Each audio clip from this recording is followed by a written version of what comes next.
Hola, ¿cómo están? Llegamos a la temporada 3, episodio 1. Hoy vamos a hablar de las distintas generaciones que coexisten en esta época. En realidad el tema tiene como muchas aristas, pero lo vamos a abordar enseguida, después de la intro.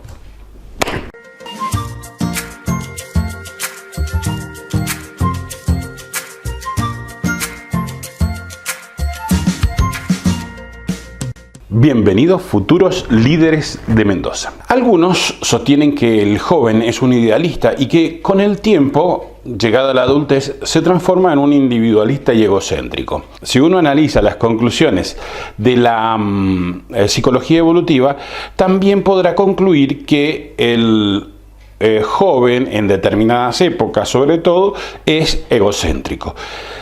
Sin embargo, esto no es lo que nos interesa en este capítulo, sino tratar de determinar las características propias del joven de hoy. Vos, el que me está escuchando, alumno de quinto año, perteneces a una generación denominada generación Z. Para llegar a eso, vamos a ir caracterizando las distintas generaciones que coexisten actualmente a fin de concluir y hacer comparativas. Ciertamente, ninguna persona se va a identificar totalmente con las características de su generación, porque toda generalización como tal es injusta, no incluye a todos. Sin embargo, necesitamos hacer esas generalizaciones para tratar de entenderlo. ¿Sí? Ahí vamos entonces. Existen 5 generaciones coexistiendo actualmente. Vamos primero a enumerarlas. Los más viejitos, nacidos antes de 1945, son llamadas la generación de los tradicionalistas o generación del silencio, de los silenciosos. Son nacidos, como dijimos, antes de 1945. La segunda generación llamada de los baby boomers, por aquella explosión demográfica que vino después de la Segunda Guerra Mundial. Es decir, esto incluye a los nacidos entre 1946 y 1964. La que sigue, generación X, yo nací en el 62, pero me considero más por las características de esta generación llamada generación X. La generación X, nacidos entre 1965 y 1979 o 80. Luego sigue la generación Y, los llamados millennials. Estos son nacidos entre 1980 y el 2000. Y finalmente la tuya, la generación Z, nacidos desde el 2000 hasta nuestros días. Vamos ahora a caracterizar un poquito a la primera generación, la de los más viejitos que coexisten con nosotros ahora. Los nacidos antes de 1945. Que se llama generación de los tradicionalistas o generación del silencio, generación de los silenciosos. Como dijimos, son nacidos entre las dos guerras mundiales. Recordemos que las guerras mundiales están en 1914 y 1945, termina la Segunda Guerra Mundial, acostumbrados a la escasez de bienes, por lo cual valoran mucho el ahorro, valoran mucho un trabajo estable.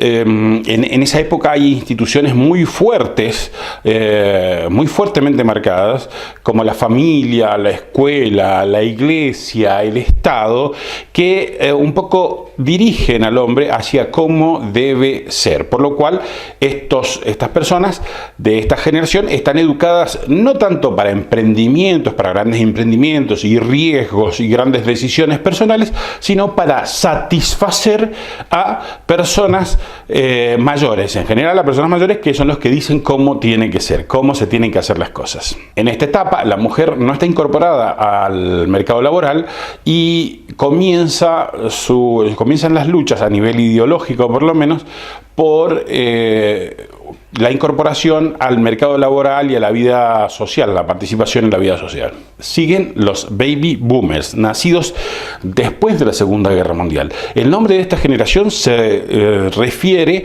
al repunte de la tasa de natalidad que hubo después de la Segunda Guerra Mundial como efecto de una especie de optimismo propio de esa época. En esa generación también se cultivó un poco el tema del consumismo, a diferencia de la generación anterior, que era de controlar gastos. Esto era gastar y consumir porque había cierto optimismo de una muy buena actividad económica después de la Segunda Guerra Mundial.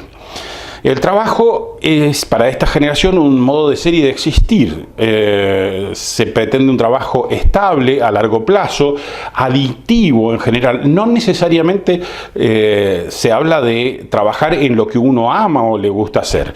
No le dedica mucho tiempo al ocio ni a la actividad recreativa, ya que la cuestión pasa por el Estado y volver a casa en general a descansar.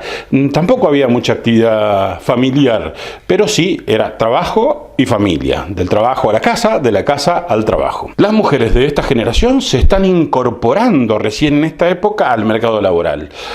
Si bien persiste un ideal de la familia tradicional, se empiezan a romper un poco estas estructuras porque la mujer empieza a salir de la casa al trabajo. Generación Y, nacidos entre 1965 y 1979-80. Yo nací en el 62, sin embargo, por las características me considero de esta generación.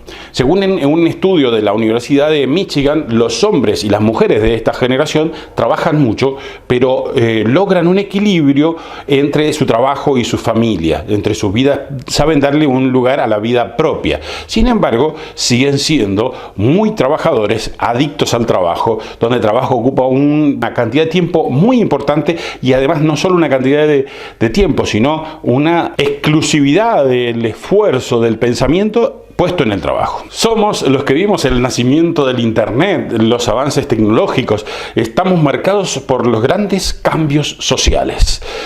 Somos una generación de transición, a tal punto se nos ha llamado la generación perdida o la generación de Peter Pan, la generación Peter Pan en el sentido de que muchos de nuestra generación pretenden ser eternamente niños. Y hay mucha cuestión que tiene que ver con el juego, en las mujeres mucho el vestirse como más jóvenes. Entonces desde las generaciones superiores serán catalogados como generación perdida o generación Peter Pan. Llegan a una relación equilibrada entre la tecnología y la vida social presencial, digamos, entre la participación social tecnológica y la vida presencial. Tienen una participación dentro de los eventos de la comunidad. Son más propensos a estar empleados, no a ser emprendedores o, digamos, dueños de su propio negocio, sino más a estar empleados. Esto es porque aceptan órdenes de jerarquía institucional, son más propensos a aceptar, a establecerse dentro de un esquema organizacional y a obedecer órdenes con más facilidad que las generaciones que vienen después, ¿no? Hay un cierto equilibrio entre la energía puesta en el trabajo, en los hijos y algo de tiempo de ocio. Sin embargo, todavía siguen siendo como más adictos al trabajo. Somos los padres de los millennials, por lo tanto hacemos unos esfuerzos adaptativos importantes por lo vertiginosa que resulta la generación que nos sigue. Sigamos con la generación Y, llamados millennials, los nacidos entre 1980 y 2000 aproximadamente. Son muy adaptados a la tecnología, su vida virtual es una extensión de su vida real, entonces hay como una integración de las dos cosas, aunque conserven algunos códigos de privacidad, tienden a exponerse un poco en las redes sociales, siempre un poquito menos que la generación que sigue, que es la generación Z, los llamados centennials, que comparten todo.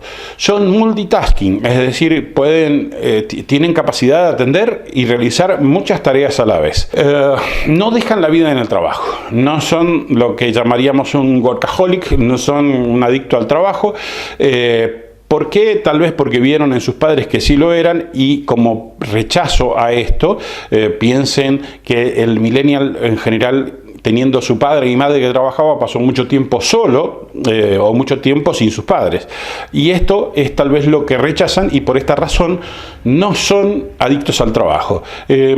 Esto hace que muchos de nosotros de nuestra generación los hayamos denominado como irresponsables, vagos, no duran tanto en su trabajo, duran aproximadamente, creo que de promedio son más o menos 2 años en un trabajo, entonces cambian de trabajo constantemente, buscando nuevas experiencias y buscando progreso. Son emprendedores, creativos, intentan vivir de lo que les gusta hacer, de lo que aman hacer, son idealistas, son aficionados a la tecnología del entretenimiento, nacieron con toda esta tecnología de entretenimiento, pasaron por todo, desde el SMS, reproductor de CD, MP3, MP4, DVD y bueno, todo lo que hay ahora que supera ampliamente a esos DVD. Obviamente son amantes de las plataformas de streaming como el YouTube, Netflix y todo eso. Aman viajar y conocer el mundo y sobre todo publicar fotos en las redes de esos viajes. Ahora la generación Z, es decir, esa a la que vos, alumno de quinto año, perteneces.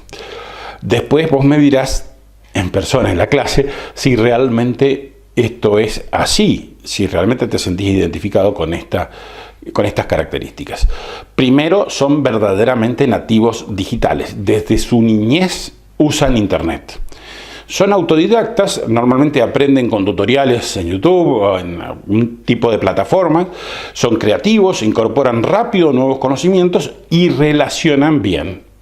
Son sobreinformados. Este es un problema, porque hay una alta propensión al consumo de información y de entretenimiento.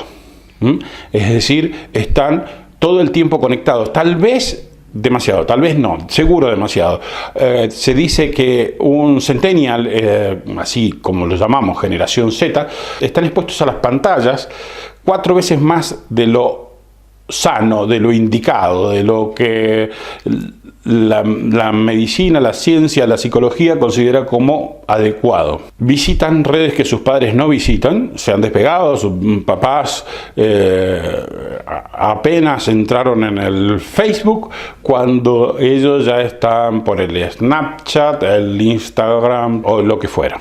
Comparten mucho contenido de su vida privada. Algunos dicen algunos que la característica de los chicos de la generación Z es que todos quisieran triunfar como youtubers, donde su vida, el éxito de su vida pasaría por estar muy compartidos o mucho me gusta, y pasan un alto porcentaje de su tiempo en las redes. Son más pragmáticos que la generación anterior, buscan innovar con lo que hay, arreglarse con lo que hay, más prácticos. No accedieron a la vida laboral todavía, pero se observa que son gente que quisiera trabajar en algo que les guste y no simplemente en algo impuesto, conociéndose a sí mismos y aceptando las diferencias que hay entre las personas en un mundo cada vez más globalizado. Bien, por ahora esto es todo. Nos vemos en la próxima.